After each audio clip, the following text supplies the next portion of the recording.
औज़ुबिल्लाहि मिनश्शैतानिर्रजीम बिस्मिल्लाहिर्रहमानिर्रहीम। मुअज़्ज़िज़ दोस्तों, बुज़ुर्गों, अस्सलामु अलैकुम। मैं आपका दोस्त कारी मोहम्मद हनीफ़ सिद्दीक़ रेड टीवी से आपकी खिदमत में हाज़िर हुआ हूँ।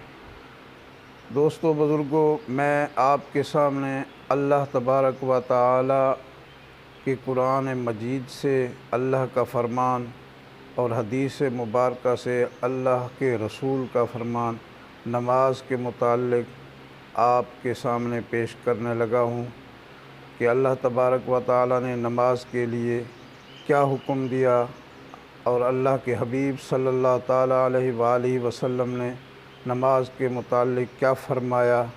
ये सब बयान करने से पहले आपसे एक छोटी सी गुजारिश है, बराए मेहरबानी हमारा चैनल सिद्दीक़ रेड टीवी को सब्सक्राइब करें और बेल के आइकन को भी प्रेस कर दें ताकि आपको नई से नई वीडियो मिलती रहे।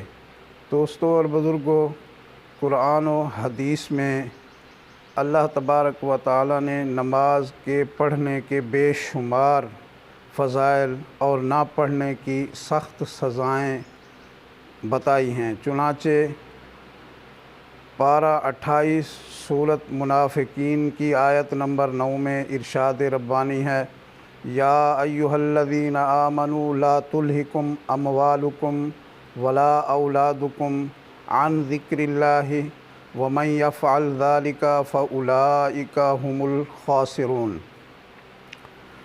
दोस्तों बुज़ुर्गों, इसका तर्जुमा ये है कि ए ईमान वालो, तुम्हारे माल न तुम्हारी औलाद कोई चीज़ तुम्हें अल्लाह के ज़िक्र से गाफिल न करे, और जो ऐसा करे तो वही लोग नुकसान में हैं।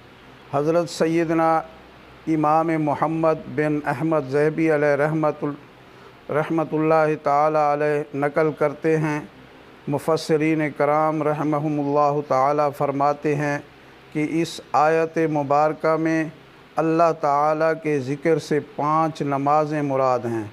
बस जो शख्स अपने माल यानी ख़रीद व फ़रोख्त, माशियत यानी रोज़गार, साज़ो सामान और औलाद में मसरूफ़ रहे और वक्त पर नमाज न पढ़े, वो नुकसान उठाने वालों में से है। अल्लाह तबारक व तआला हमें नमाज़ पढ़ने की तौफ़ीक़ अता फ़रमाए। व मा अलैना इल्लल बलाग़।